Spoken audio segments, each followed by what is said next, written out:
Мне 49 лет. 2 года назад у меня появилась мама. Ее зовут Поликсения. Тогда я жил в кинотеатре «Смену», и мой друг Костя водил меня на ужин к себе домой. Мама спросила Костю, а где он живет? Он ответил, он живет в кинотеатре. Она сказала Косте, пусть сейчас же он придет к нам. Хватит тебе жить одному, бродить. Ты будешь моим сыном. А у тебя будет брат и сестра.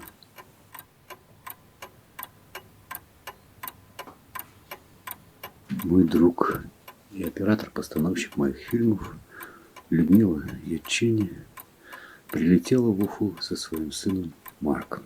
И это была большая радость для нас всех. Решили снять фильм про мою маму.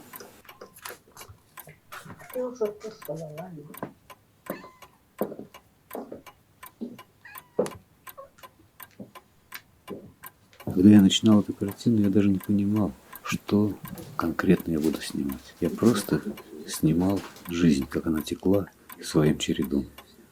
Саня, ты что там сидишь? Вылезай. Только вылезай. В результате, возможно, что-то и получилось. Но это судить вам.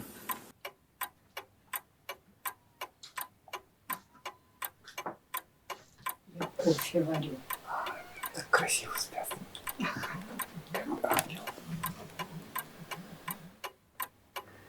Она сегодня так играла классно.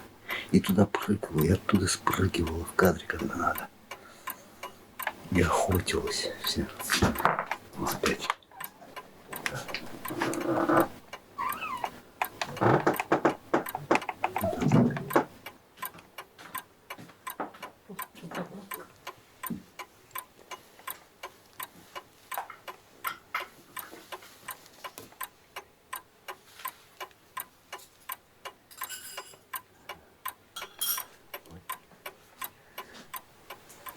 Красиво спит.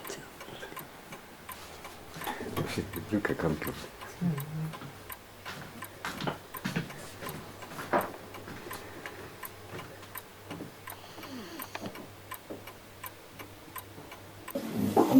Других книг у меня сейчас с собой нет, но я думаю, они и не нужны. По крайней мере, они были использованы для работы в фильме. Вот эти две книги появились после того, как фильм был закончен. Да? Вот эта книга, книга моей героини фильма Дины Гавриловой на чувашском языке. Вышел, наконец, сборник впервые на чувашском, а то у нее уже все книги на русском были, на эстонском были переведены, и вот выходит теперь на чувашском языке. Последствия, так скажем. Поскольку я сама тоже писатель, вот я издала свою книгу, и, видимо, то, что я так много общалась с чувашской культурой, на меня повлияло. Тут есть одно стихотворение, посвященное чувашской культуре, я его потом прочитаю.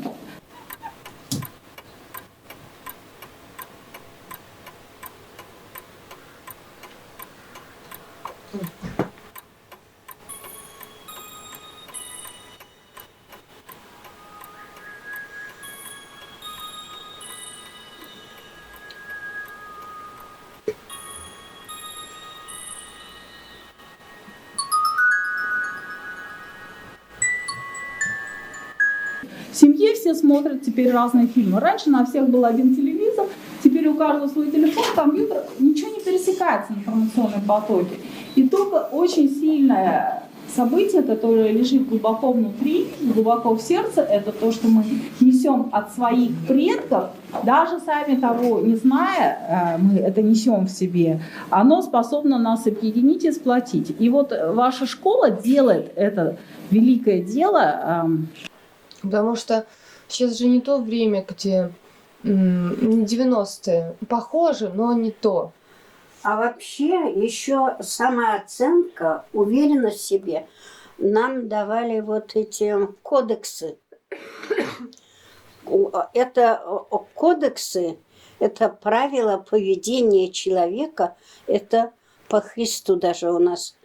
Не воруй, не убивай, не отнимая чужого мужа. Это все прописывается в Комсомольском кодексе строителя коммунизма человека. Вот. И самолюбование свое, это был, не знаю, какое это, как неприлично. Тогда говорили, это неприлично. Вот. Была совесть, конечно, и неприличие. Вот. А сейчас дитё рождается. Какой красивый. Ой, уже уповаем. Дышим, не дышим над ним, за него живем. Некоторые вещи, когда они сделаны, они не только факт искусства, они меняют ноосферу Земли. Даже самодельный сборник, если бы я начала их раньше делать, пусть бы написано от руки, напечатано от машинки, был бы законченным произведением, которое меняет не только атмосферу вокруг.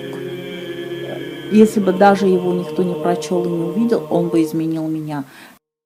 Ну, не цитир, ну сейчас уже диалоговая ближе форма была. Да, ну, да, то есть, как это... Уже каждый говорил то, что Ну, он думает. монолога не было. Да, ну, да. То есть все там слово хотя бы одно, но ставят. Да, Ну так, ну да. Ну, может быть. уже Вот. интереснее. Ну да, то есть уже контакт появляется. Да, точно. Ну что, как ты так? Все нормально, я так... Да? Кролик жил все лето в огороде, и он вот выходил ко мне и даже в руку тыкался. Я там ходила одна среди вот этих Ты кустов. с 3 лет себя помнишь, получается? Я Она в задавала вас, наверное, с 10-месячном возрасте себя помню. Обалдеть. Я помню себя с 6 лет. Раньше вообще ничего. Ну, потому что сформированные образы я рано говорить начала. А это вот штуку, что рано говорить начал ребенок, я на своей дочери вижу, что она тоже говорить начала раньше, чем ходить. И это вот как человек может рассказать о том, что с ним происходит, вот эти вот рассказы, особенно с ним, если разговаривать, он запоминает. Так может мы тогда, получается, и мыслим словами, может быть, мыслим? Ну, художники мыслят образами. Если они зарисуют это что-то, откуда возникло узелковое письмо у индейцев инка? Это тоже, каждый узелок – это образ зарисованный. Вот, то есть зарубка на памяти. Мы же говорим завязать узелок. Да. Вот. И вот такая вот штука со стихами волшебными. Потом... Ну давай тогда прочти как раз вот, раз с кролика начали, с кролика, да. Ночные шепталки. Ночные шепталки не то что дневные беседы. Подружки-весталки забудут все споры и логику стройных былых разговоров, доверие сердца и тайной страницы про прошлое детство. Вдруг важно и нежно с тобой поделиться. Летом, когда мне 3 года, я кролика глажу, что жил в огороде, жил тайно от взрослых. Сбежал он случайно, никто мне не верил, а он не боялся. Такие припомнятся вещи и смыслы, которые днем все подавлены мыслями, потоком, мейнстримом, жизни всеобщей, чужим ритмом не остановить.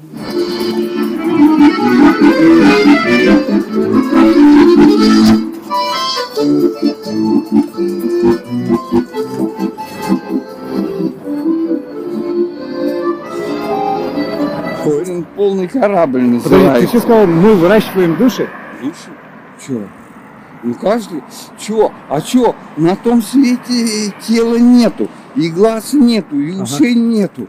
Вот. А душа — это набор данных, которые мы собрали, вот эту связку, как вот, условно говоря, раньше у тебя было,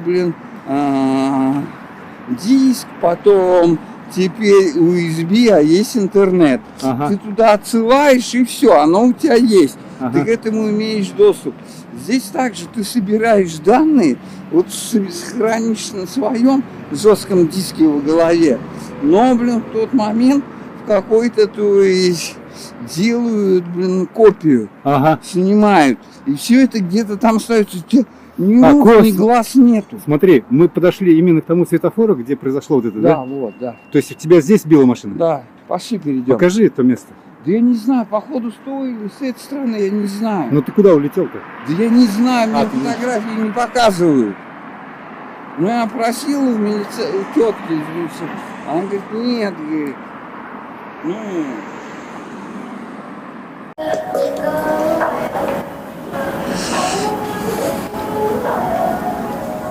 Здесь тут что сделали, то сделали. Переверстаем.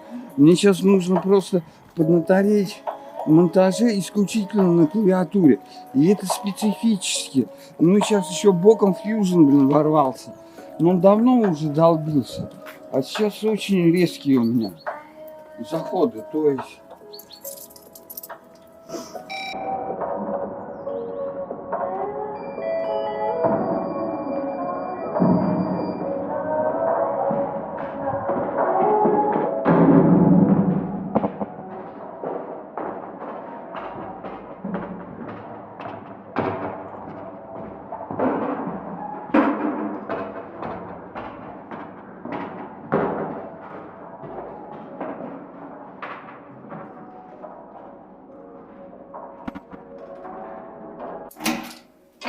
Откуда, где ты вычитала вот про то, что когда человеку делаешь доброе, а в ответ получаешь... Это японская пословица, не давая человеку столько много, сколько он не сможет отдать.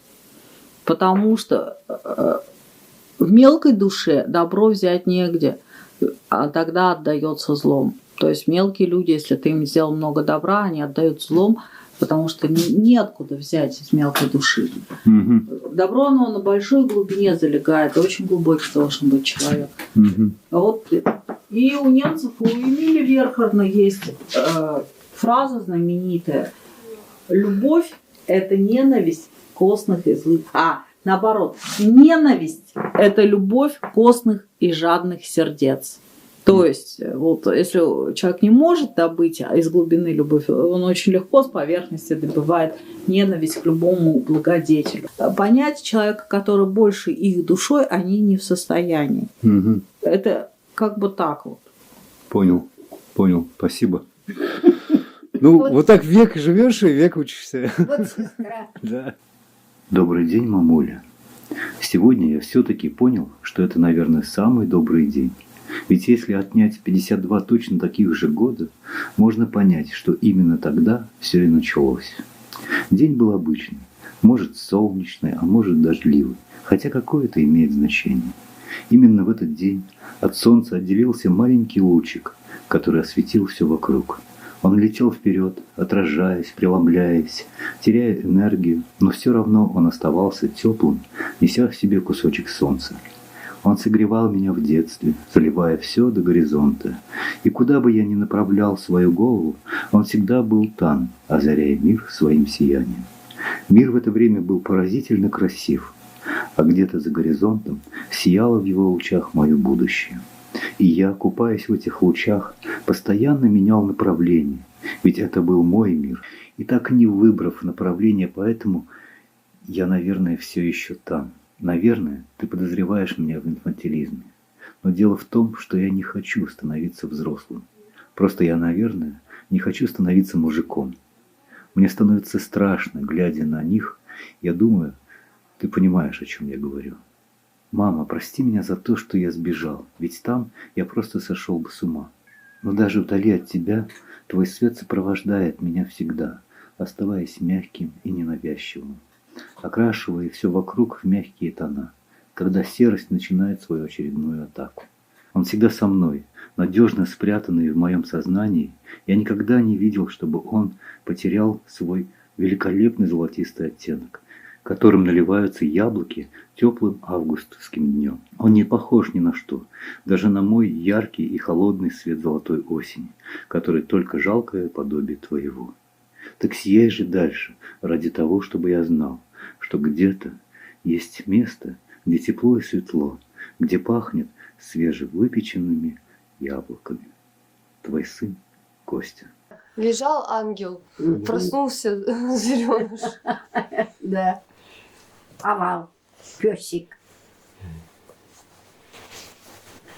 Овал купите Что ж или ты кису? дерешься? Марк, Не дерись, ну, успокойся. Ну, Бабушка прибежит к вам завтра, скажет: ой, Маркуша мой. а мы сразу же к бабушке пойдем. А ой, как а потом хорошо. уже...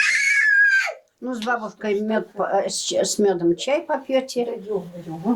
Это чисто липовый башкирский мед. Да что ты дерешься? Наша жизнь тогда раскололась просто пополам. До 2014 года, до 15 августа она была одной, а потом стала абсолютно другой. И это коснулось не только Кости, но и меня. Мы с напряжением тогда ждали исхода операции, он лежал в коме, исхода послеоперационного периода. И напряжение выливалось у меня через стихи. Брат, только что хорошо было вроде бы, только что мир был светлым и юродивым, правды не было. Но как знать, счастье в том, чтобы любовь отдавать, чтобы было кому солнце в руки, а не только свихнувшиеся от скуки обыватели шепотом жадным, что неладно-то, все-то неладно. Только что хорошо было вроде бы, но опять воротать, смог судьбу растоптать. Хруст души не в одних словах. Жизнь моя не была без тебя. Наша жизнь золотая, бездомная, злая, что понятно была лишь двоим, даже если на разных концах земли. Только мысль до меня протяни, я отвечу, поймаю, и взовьется пургой сложных слов. Понимание стая. Никого я на свете не знаю, как тебя. С первых острых зубов, с первых быстрых шагов, с ожидания первых дней, когда мама сказала, что ты родишься столько лет, ты есть в жизни моей. Смотри, вопрос. Мы управляем мыслями или мысли управляют нами? Да, есть. Философия. Да, да. Там есть очень интересное. То есть нужно третью сторону в голове иметь. Понимаешь? Чисто на уровне. Потому что то, что о том ты думаешь, это управляет тобой. Или ты этим управляешь. Я вот сейчас с тобой разговариваю. То есть, в настоящий момент мысль управляет мной. Или я управляю своей мыслью. Вот. Это уже... Здесь я 100% не скажу. Потому что здесь факторов очень много. Но у меня к психиатрам специфическое отношение. Ну, я и в дурдоме отлежал, после этого. И у меня два очень хороших друга психиатры были. Вот. И такие, непробивные. У одного, я его когда встретил, когда у нас все накрылось, то все, я его встречал, а он мне позвонил, ну, то есть, я в другом месте работаю, Костян, это, ну, то есть, все, ушел, пошли, встретились с ним, я говорю: а что, как дела? Он говорит: да, ну, что-то такое уважаю, вообще, погано все, Он говорит: а что, говорит, у меня все хорошо, я говорю: что хорошего-то? Он говорит: ну, мир большой, дурдом, а я в маленьком работаю. Вот. И поэтому у меня все хорошо. И здесь отдельная история. Ну, то есть, я раньше особо не разговаривал. У меня какая-то своя точка зрения была, но дело личное, это, как говорится. У меня, например, просто после того, что со мной случилось, мне хотелось вернуться в то состояние, в котором я была до. Я технически начал принимать, но такие... Я тебя понимаю. Но мне все равно это не выходит. Да. Это не получится, вот мне кажется. Да, здесь тебе нужно понимать такую штуку, что у вас, у женщин, ну, женская канва, у вас принцип, но ухаживание, присматривание за одним, что материнство, этот механизм. Кстати, очень... через материнство у меня началось преображение чуть-чуть, но не в обратную сторону, но в похожую сторону. Да, но потому что у тебя точка акцента, внимания твоего перестроилась на него. Понимаешь? То есть, но это вам начало заслуга природы, понимаешь? И можно только это понимать. Отказаться это невозможно. А понимание всегда выручает. На причале у Леты теплый осколок промозглого лета я провожу на печали у Леты. Рыжему мальчику минуло 40. Сорок, бездонный мешок, куда споро складывали купцы новгородские, шкуры белок или куниц. Сколько на шубу надобно их. Тепло прошлой жизни увязано в грубый мешок. У причала еще не отчалила нагруженная ладья. И я не судья виновником и нарушителем правил. И продолжается жизнь, жизнь другая, где ничего о грядущем не знаю. Я ритуалы питания тела в реанимации совершаю. И не прощаю пьяных на встречную выезжающих. Обзваниваю аптеки до понимания пустоты. Заказываю по интернету фрезубин Свердловский. Барре эмбарго коснулась меня. Закольцованность других смертей из далеких земных новостей. Для того, чтобы жить в этом мире, очень много приходится размышлять. И что в семье, что с детьми, что уход мужа из этой жизни, приходится мне одной размышлять и делать выводы. Будучи мой муж врачом, универсальным врачом, притом не просто хирургия у него была, хирургия гинекологическая. И, конечно, делал он эти греховные дела по уговору, по прошению. Где-то я виновата. Многие через меня упрашивали освободить от беременности. Я бывала, уговорю мужа, я говорю вот так. Очень сложно выращивать, воспитывать. Там 1-2 ребенка есть. И, конечно, он все как врач, как человек того времени шел, освобождал женщину от этого плода. И все это, конечно, потом упало на наших детей. Очень долго у Галины, у дочери, жизнь не складывалась. Первого ребенка, первая беременность у нее в 36 лет. Это настолько тяжко. Я уже думала, никогда не стану бабушкой, никогда не будет внучки. Но Господь все-таки повернулся лицом. Конечно, помню, я в 2000 году поехала в Ленинград, Санкт-Петербург, была в лавре Александра Невского. Там молилась, заказывала службу и привезла такой молебен, книжку о матерях, не имеющих детей. И вот это был 2000 год, а в 2005 году Галина родила девочку Ангелину. И очень долго от Кости ждала, что вот приедет, уже будучи в Москве, вот у меня жена будет. Так и до 44 лет не было ничего. И в 44 года он неожиданно женился. Вот. Слава Богу.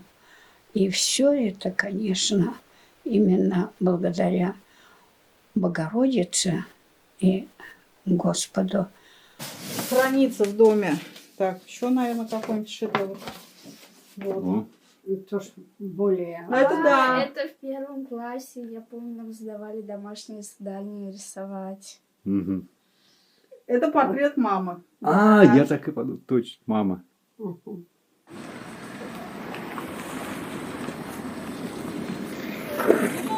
годы, до 2000 какого-то там, принадлежало абсолютно все здание. Два этажа все были. Мгм. И классы, и курсы, и кружки.